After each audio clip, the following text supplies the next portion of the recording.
Eu queria começar usando a prerrogativa aqui de estar mediando o painel e fazer uma pergunta ao Yared. Você falou sobre sandbox no finalzinho da sua apresentação. Coincidentemente, eu escrevia no meu blog lá no Estadão essa semana sobre a iniciativa do Reino Unido em criar, né, um regulatory sandbox e que agora foi seguida por Singapura e pela Austrália. Então, para quem não sabe, assim, em rápidas palavras, o Regulatory Sandbox é um ambiente onde as fintechs podem testar, né, os seus produtos e serviços com clientes reais, sem ter que seguir, né, toda a regulamentação do setor. Né? Então, uma reclamação muito constante, né, nas fintechs a gente não consegue inovar porque a regulamentação restringe muito a inovação, coisa que eu concordo parcialmente só, mas é uma reclamação constante. E esses órgãos reguladores têm implementado, então, a Regulatory Sandbox, que é um período, né, onde elas podem testar em clientes, num ambiente real, né, com clientes de verdade, uma série de inovações. Eu queria perguntar ao Yared como é que o Banco Central do Brasil vê essa iniciativa e se isso, por acaso, está no nosso radar. Como eu disse, nós, do ponto de vista de regulamentação, etc., o Banco Central vai se manifestar pelos canais competentes sobre isso. Do ponto de vista tecnológico, nós vemos como algo muito interessante. Como está colocado ali, a utilização de sandboxes é excelente para esse tipo de atividade, porque dá a visão, não só para o regulador, mas para todo o mercado, de que coisas estão acontecendo e que coisas estão acontecendo. Então, a gente vê com bons olhos isso. Isso pode ser, sim, uma proposta interna no banco para fomentar e colocar à disposição do mercado sandboxes. Não uma somente, mas assim, várias. Porque hoje nós temos, vamos dizer assim, sandboxes para outras coisas. Nós temos ambientes apropriados em que os bancos podem fazer operações conosco, e operações de homologação e operações de teste, mas já para sistemas definidos, sistemas que existem. Então, a gente, pelo menos do ponto de vista tecnológico, não vemos com maus olhos, não. É algo bastante interessante, pode ser, sim, colocado no radar, e pode ser já uma sugestão que nasce de um encontro desse aqui, bem colocado, que pode ser útil para o mercado e para quem precisa fazer esse tipo de coisa. Muito bem colocado, acredito que possa estar no radar. Não está ainda. Está do ponto de vista teórico ali, algo interessante, tal, mas pode vir a estar, sim. Obrigado, isso é uma excelente notícia. Eu já vou passar a palavra à plateia, eu só vou fazer mais uma pergunta para esquentar um pouco o debate aqui e aberta a todos os painelistas, que é a seguinte: a gente tem visto, né, todo esse movimento de todas as instituições financeiras fazendo as suas provas de conceito e seus pilotos com blockchain, mas a gente também ouve no mercado, com muita frequência, a posição de que, ok, estamos investindo, mas blockchain é uma coisa que vai pegar só daqui a 10 anos, só daqui a 15 anos, cada um tem um número, né, na sua bola de cristal. E eu queria fazer essa pergunta, deixar aberta quem quiser responder. Daqui a quanto tempo o blockchain vai pegar de fato? Acredito que toda predição que tem blockchain pegando em mais de 3 anos é errada. Acho que blockchain já está pegando. Sim? Acho que há casos de usos reais. Sim? Você tem o governo de Singapura montando todo o seu cadastro de terras através de blockchain. Sim? Você tem casos realmente concretos onde blockchain está sendo usada. Não? Então, não vai ter a curva de adopção que normalmente estamos acostumados, por 2 razões. Porque a tecnologia é demasiado boa para certos casos de uso para passar, e outra que o ritmo mesmo de adopção de qualquer tecnologia ha mudado significativamente nos últimos anos. Esses 2 fatores, acelerados por o tema de cloud, acelerados por certos habilitadores, enablers, que facilitam a adopção muito mais rápido. Então, minha predição é que realmente o tema é 0 meses, máximo 3 anos, para uma forte adopção.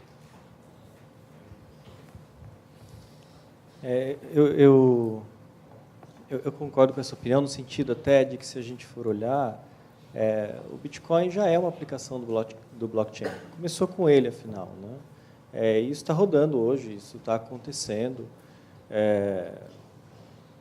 Então, quer dizer, eu acredito que você vai ter níveis de adoção. Então, quando a gente pensa no caso do banco, muito provavelmente, soluções de Know Your Customers, elas vão acontecer muito mais rápido do que soluções que vão substituir o core bancário. Isso é natural. Por que eu vou substituir um core que custa tão caro e funciona de forma eficaz e tão bem hoje?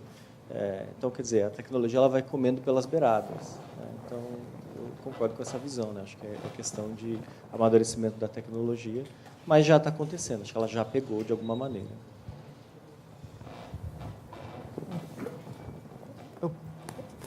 Eu não sei se o microfone está ligado ou não, deve estar... Está ligado, ok. Daqui é difícil. Eu sou suspeito a falar, tá? Eu acho que realmente o Bitcoin é o primeiro case de uso do blockchain. Ele está funcionando aí desde 2009, ininterrupto. Eu acredito que soluções onde você precise que toda a cadeia se adeque para falar a mesma língua, elas serão mais demoradas. Essas eu acredito que até mais de 5 anos, talvez. Talvez, tá? Existem muitas soluções, se você olhar em nível de startups, soluções pontuais que resolvem um problema, ou resolvem um problema, ou tentam substituir um problema que já existe e está solucionado utilizando o blockchain, elas já estão rodando. Então, isso também é de 0 a 3 anos, acredito piamente. Tá? O próprio Original My, eu não vou dizer que ele resolve um problema de cartórios, eu não sei se... Aí é muito conceitual, se cartório é um problema ou não, né? Mas, na verdade, o que a gente consegue fazer nessa notarização de documentos digitais, ele acaba, em determinado momento, lógico que você nunca vai substituir o cartório, porque enquanto houverem localidades no país assinando papel a caneta, o cartório continua existindo, não tem como. Mas quando você fala em documentos digitais, obras artísticas, até intangíveis, como patentes, marcas, essas coisas, o Original My já está em produção, ele já funciona e tem algumas milhares de registros lá que já aconteceram, né? Então, isso já é realidade. Então, esse tipo de realidade que startups resolvendo coisas pontuais, eu acho que hoje já resolve, é dia zero. Provavelmente, as que necessitam que o supply chain se envolva e que passe a conversar no mesmo protocolo, na mesma língua, aí de 3, 5 anos para frente, dependendo da velocidade com que o pessoal faça a adoção. A gente tem o que se chama de hype, esse tipo de coisa, esse tipo de processo evolutivo. A gente tem, lá no banco, a gente chama encontrar problema para essa solução. A solução já está posta e ela já tem um monte de mecanismos aí, tem uma aplicação, certo? Agora, quais os problemas se encaixam nessa solução? Algumas dicas foram dadas aqui, por exemplo, quando eu tenho grandes volumes e necessidade de fluxos instantâneos de informação, talvez não seja a hora ainda. Quando eu tenho fluxos de informação com uma velocidade menor, outra vez volumes menores, talvez ela esteja bem madura, inclusive, para funcionar amanhã, 0 day, como colocou o Salles. A questão de padronização é muito importante. Não existiu nenhum desses avanços tecnológicos que se solidificou, que se fundamentou e que hoje seja usado como mesmo um padrão. Salvo engano, eu não conheço nenhum que não tenha tido algum processo de padronização. Ou por um ente mais centralizado que assim o definiu, ou pelo próprio mercado se comportando, dizendo assim: vou focar onde eu tenho menor custo e mais simplicidade para a implantação. Algumas tecnologias foram assim. Vocês conhecem vários embates tecnológicos, quem é mais antigo aqui conhece vários embates em que você tinha tecnologias excelentes, mas com um custo de implantação maior e com complexidade maior. Não adiantou, ela perdeu para aquela que é mais simples, que teve um monte de problemas que depois foram devidamente equacionados, mas se tornaram padrões. Então, eu acredito que eu não faria um mapa de pegar, eu faria vários mapas de evolução a partir de uma ideia e de um conceito que foi devidamente estabelecido e que hoje existe, realmente. Você tem isso na realidade. Né? Então, seria mais ou menos assim. Eu acrescentaria mais um aspecto na relação do tema e possibilidade de adoção, concordo plenamente que assim, a tecnologia já está dada e já está adotada. Do ponto de vista de casos de uso, alguns que nós tenhamos já um ambiente regulatório apropriado e a gente já pode usar, então isso é muito rápido para ser implementado. Tem alguns casos de uso que a gente está olhando que a gente tem certeza do ponto de vista jurídico. E aí, vocês sabem quanto tempo leva no Brasil para que a gente possa aprovar uma mudança de um artigo numa determinada lei para que ela dê o ambiente regulatório adequado, inclusive para que as disputas depois judiciais elas possam utilizar essa informação que esteja no livro-razão totalmente digital, que nasceu digital, e o juiz aceite como prova, porque se ele exige um documento assinado tradicional, acabou o caso. Então, eu acho que vai depender muito do caso de uso, como o Yared colocou, e a gente testar se a gente tem realmente um ambiente regulatório adequado ou não, e dependendo se for no âmbito dos nossos reguladores, sistema financeiro, CVM, Banco Central, eu acho que é mais simples porque os nossos reguladores já estão acompanhando a discussão. Se nós tivermos que ir para o Congresso propor um projeto de lei, aí, a gente tem leis que estão à votação no Congresso, que, inclusive, a gente depende para fazer negócios, que está há 10 anos, 15 anos. Então, eu acho que tem vários aspectos nessa questão. E realmente é uma ótima solução, buscando alguns bons problemas para resolver, alguns que a gente já identificou.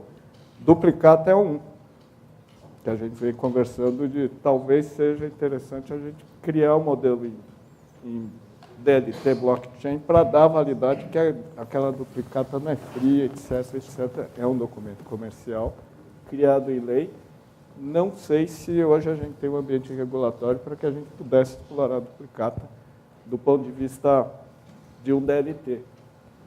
Então, essas são as questões que a gente fala. Quando é bom juntar todos, um grupo num consórcio, como a proposta da R3, para que os vários atores que participam dessa cadeia possam chegar, inclusive, a uma proposição de, olha, para funcionar bem, nós precisamos mudar o artigo tal da lei tal, e aí um grupo entra com um pedido de projeto de lei para que seja alterado, criando esse ambiente regulatório para dar segurança jurídica à operação.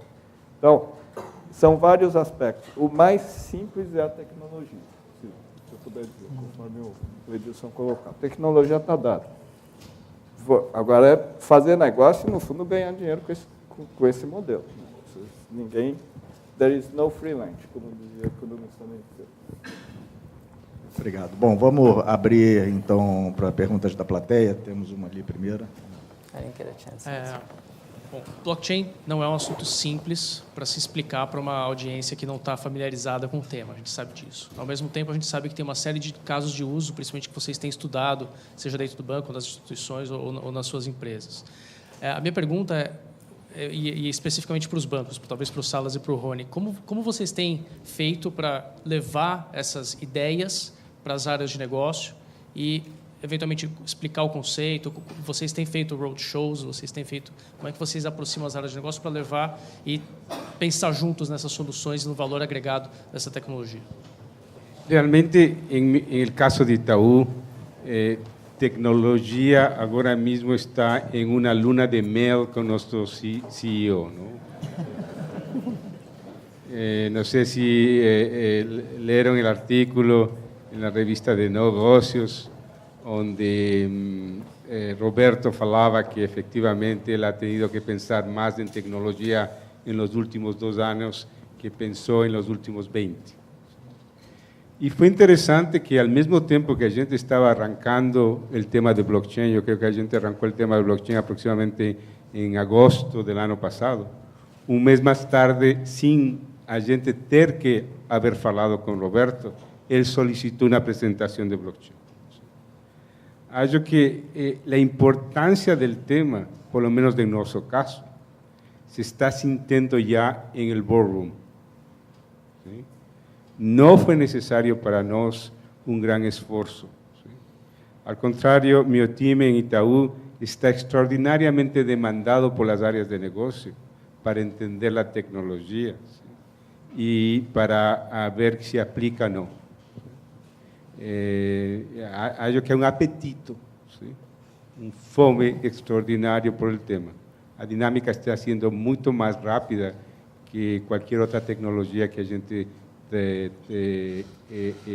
disruptora e trata de evangelizar dentro da organização.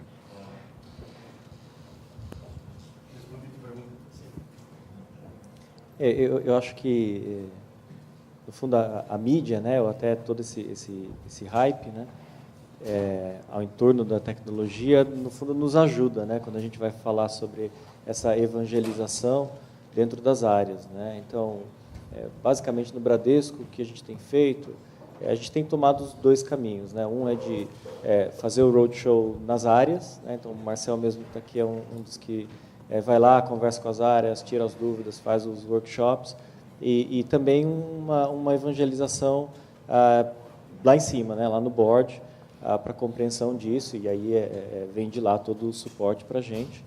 É claro que cada departamento tem sua velocidade, né? Então, tem departamentos que eles estão preocupadíssimos com a meta de amanhã cedo, né? Então, para esse departamento, o timing dele de inovação também é diferente de alguns outros, né? Mas, no geral, todos eles têm compreendido que é uma tecnologia que vai trazer alguma disrupção para o seu negócio em algum nível. Mais perguntas da plateia? Meu nome é João Paulo, eu sou da Foxbit. A Foxbit é uma corretora de moeda digital. E a gente tem envolvido, a gente está evangelizando, trabalhando com cases de uso de blockchain há bastante tempo, pelo menos 2 a 3 anos. E a gente acredita que cryptocurrencies, Bitcoin em particular, é o maior caso de uso de blockchain e vai continuar assim por um tempo. Até porque, sempre que a gente falar de blockchain, a gente vai precisar de algum cryptocurrency, algum token digital, para dar suporte à infraestrutura. Claro que você pode ter um contexto onde você tem um DLT lá, que você não vai ter um token, mas necessariamente com algum blockchain você vai precisar de uma moeda digital associada. E aí fica sempre a questão, como é que vai ser o ambiente regulatório disso? De certa forma, um token, uma moeda digital é inevitável para um blockchain. Por outro lado, existem diversas incertezas regulatórias, diversas zonas cinzas de uso da tecnologia, tanto no referente a controle de capital por parte do Estado, a questão de imposto e etc. E existe um novo controle, existe uma nova possibilidade aí para os usuários desse tipo de tecnologia.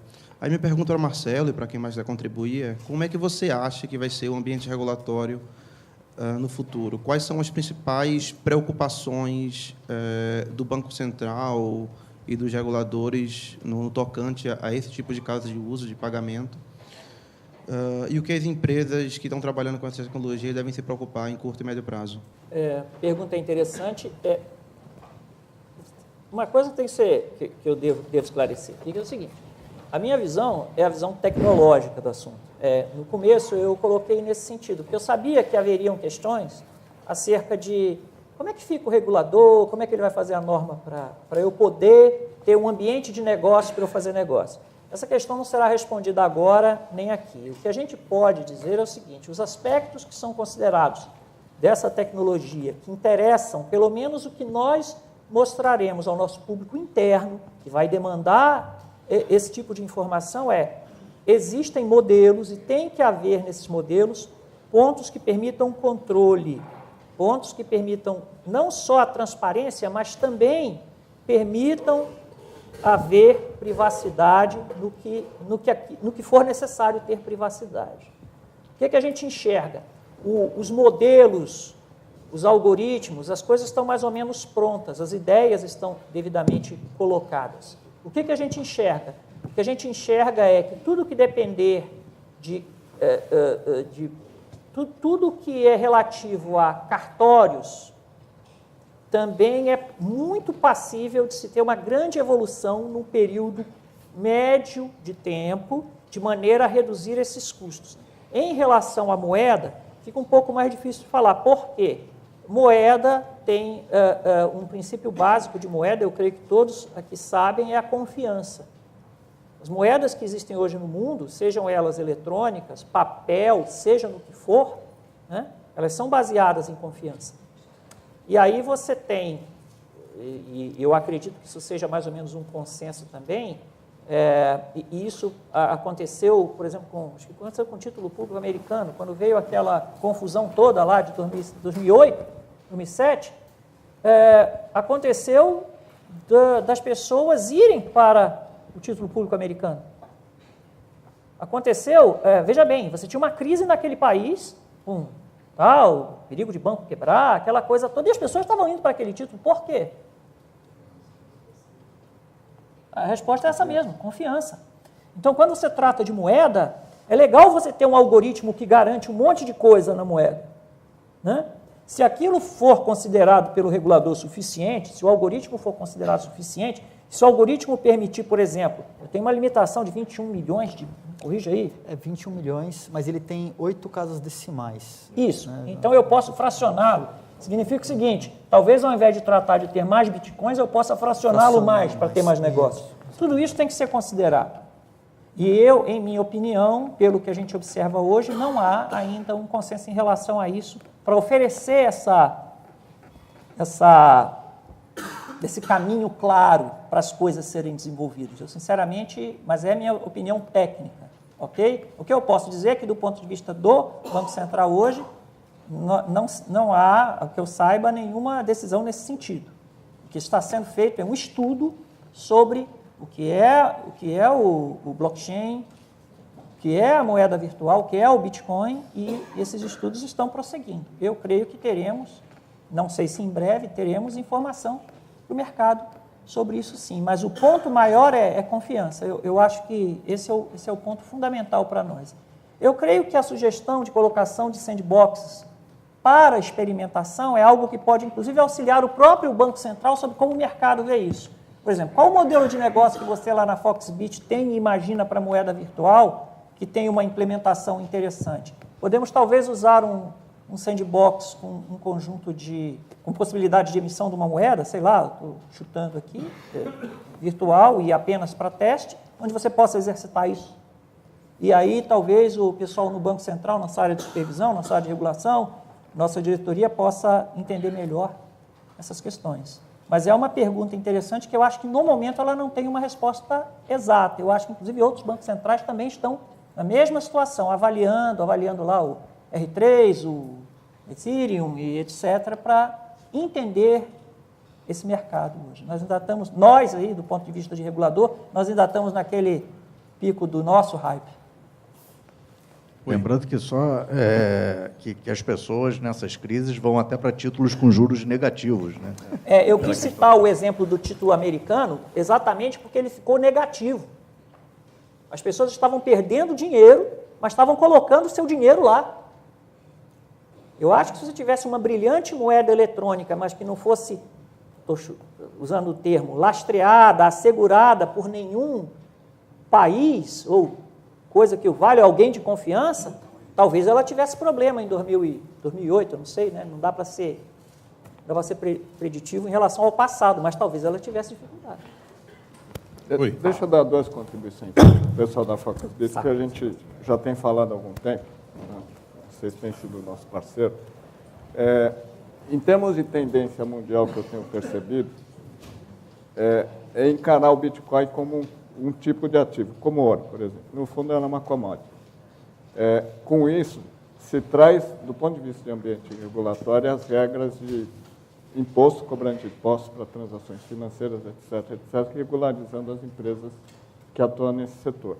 Nos Estados Unidos, um dos meninos de 24 anos que teve aqui em 2002, que eu mencionei para vocês, ele foi preso nos Estados Unidos no final de 2014 por lavagem de dinheiro.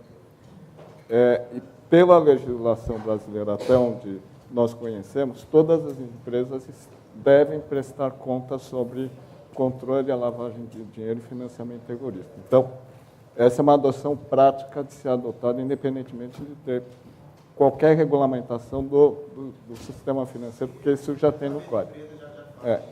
E vocês já fazem isso. Mais para frente, em termos de tendência mundial, o que a gente vê é encarar como ativo. A China proibiu, então é o caso extremo que a gente vê em Bitcoin, é proibido na China fazer comercialização com Bitcoin. Estados Unidos, Alemanha, alguns países da Europa, a gente vê eles indo mais para um ativo financeiro, porque a característica do Bitcoin, quando a gente fala em emissão e lastro, você não consegue encontrar o paralelo. Já para ativo financeiro e commodity, você tem características parecidas. Então, quer me parecer que, em termos de tendência mundial, uma regulamentação falando do Bitcoin, ela vai muito nessa linha. Isso assim, opinião não CIP, Joaquim falando, tal, pelos vários estudos que a gente tem visto mundialmente. Oi. Posso responder para todas as suas perguntas? Rápido. Tá, e primeira pergunta sobre Sandbox. R3 já tem Sandbox, já está montado. E convida reguladores para participar grátis, só você convidado. Opa, não vou precisar desenvolver aí. E segundo, em prazo, eu acho que prazo seria muito mais tempo se o Brasil não está alinhado com o resto do mundo e leveraging da educação e experimentação do resto do mundo. E terceiro, para Bitcoin e blockchain, eu acho que Bitcoin é muito legal e muito interessante e inspirou R3 e esse todo o movimento. Mas se public blockchain funcionou para mercado financeiro regulado, já está usando. E eles não estão usando. Para R3, seria muito mais fácil dar public blockchain para os nossos membros do que senta com bancos e pergunta a eles quais características você precisa para uma solução e construir isso com Corda nossa ledger. Como falei, R3 é agnóstico. Se blockchain public funcionou para nosso mercado, já usando. Oi, uma pergunta. Eu sou Claudinei, da revista Tem Inside. Gostaria de saber de vocês como é que vocês veem o impacto do blockchain, por exemplo, na rede SWIFT e no SPB brasileiro. Você fala na transferência de fundos, etc.? Sim, a rede SWIFT hoje é o mais utilizado para transferência de fundos, né? E o SPB faz uma parte do trabalho que o blockchain está se propondo, né? Bom,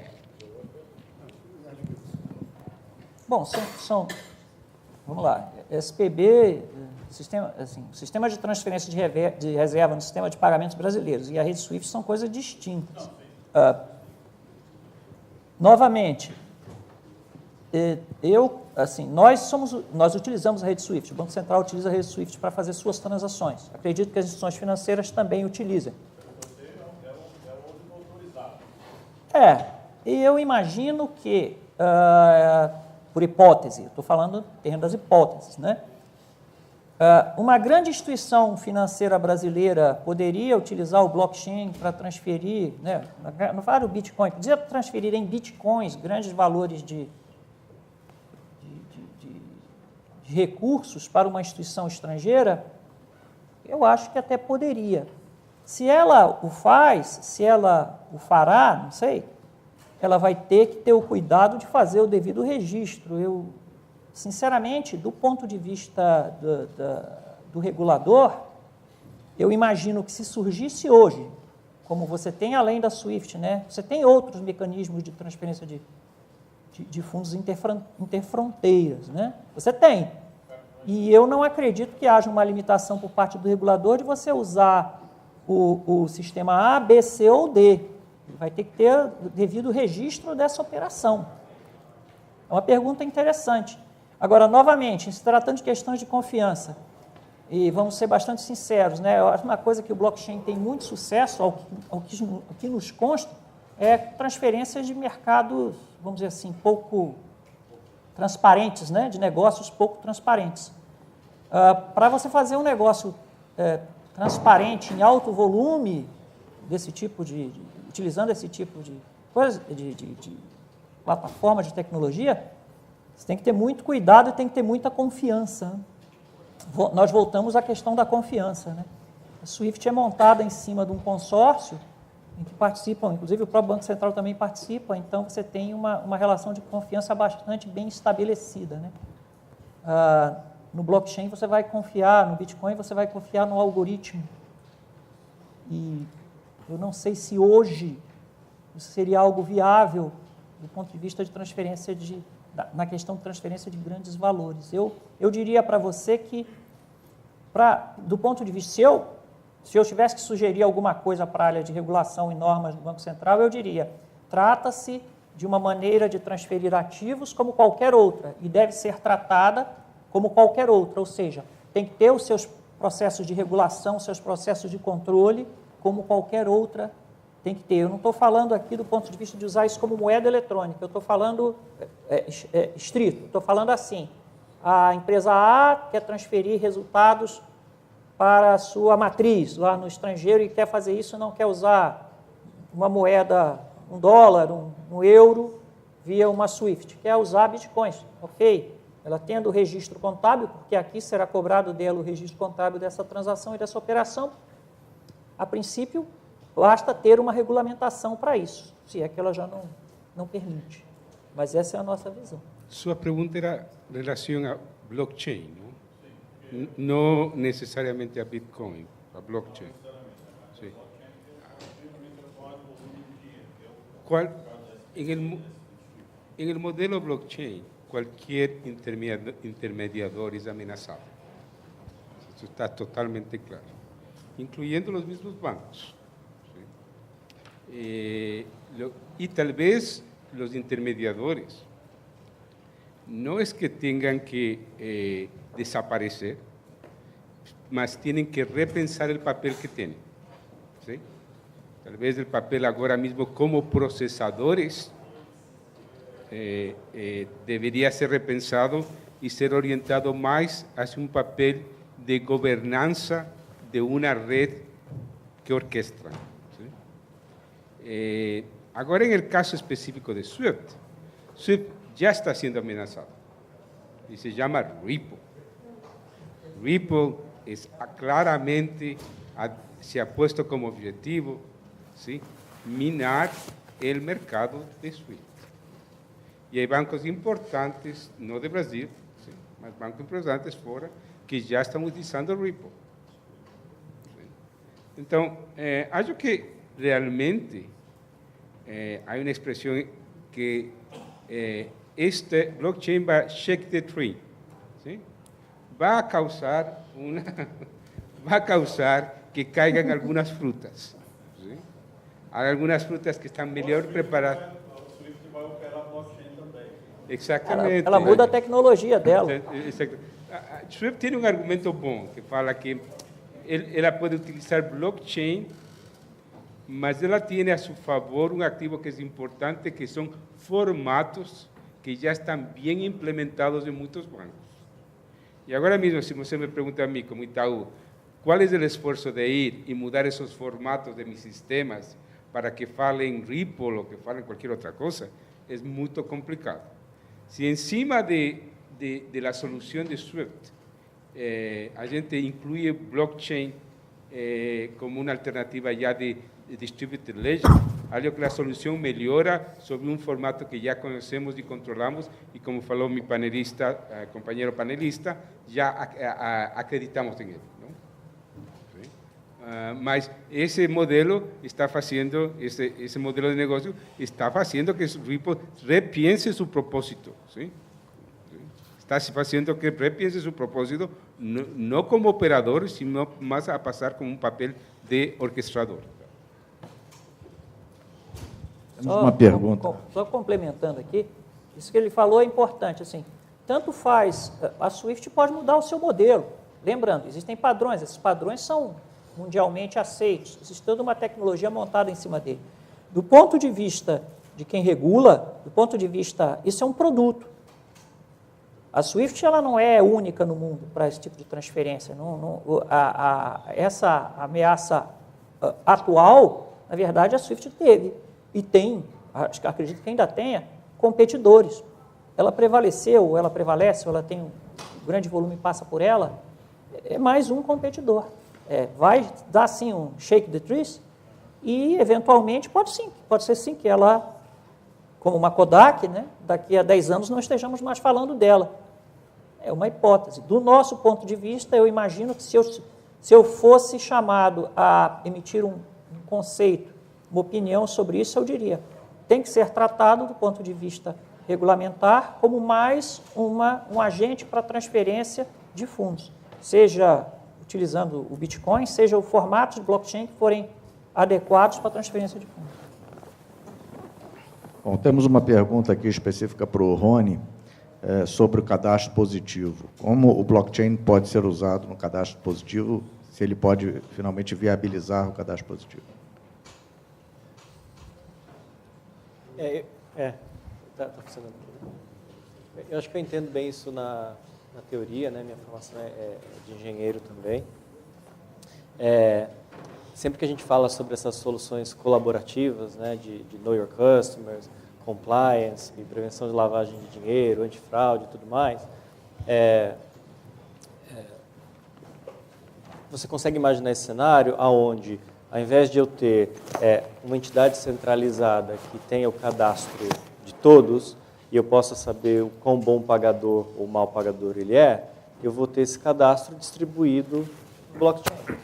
Então, quer dizer, toda a inserção, né, vai lá alguém, bate lá na porta do Bradesco, e a gente faz uma análise, e a gente entende, né, a gente vê o histórico dele todo de pagamentos, e toda a entrada que a gente informar lá, a gente poderia estar informando de maneira que, no blockchain, por ser descentralizado, todas as demais organizações poderiam ver também. Né? Então, na teoria, é dessa forma que isso funcionaria. Né? Então, um case funcionando atualmente, mas a gente entende que essa seria uma das possibilidades.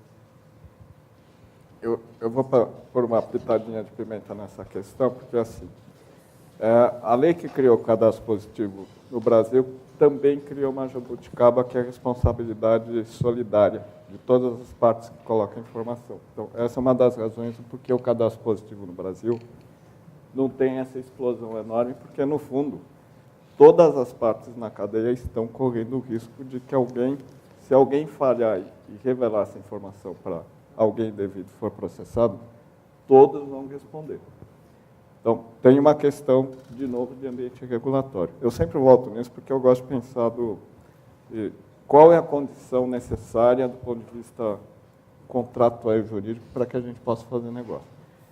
E aí, eu vou muito na linha do que o Maurício Salas colocou, em termos de mudança de paradigma, em que, se a gente fizer com que, usando essa tecnologia, quem é dono da informação, que está de posse da sua chave, vai para alguma instituição e fala, você pode acessar a minha informação, aí sim eu acho que a gente tem um avanço enorme no cadastro positivo, porque eu sou o dono da informação e não é alguém que tem um repositório enorme, que tem um monte de informação minha que eu não sei nem o que ele está fazendo com aquela informação.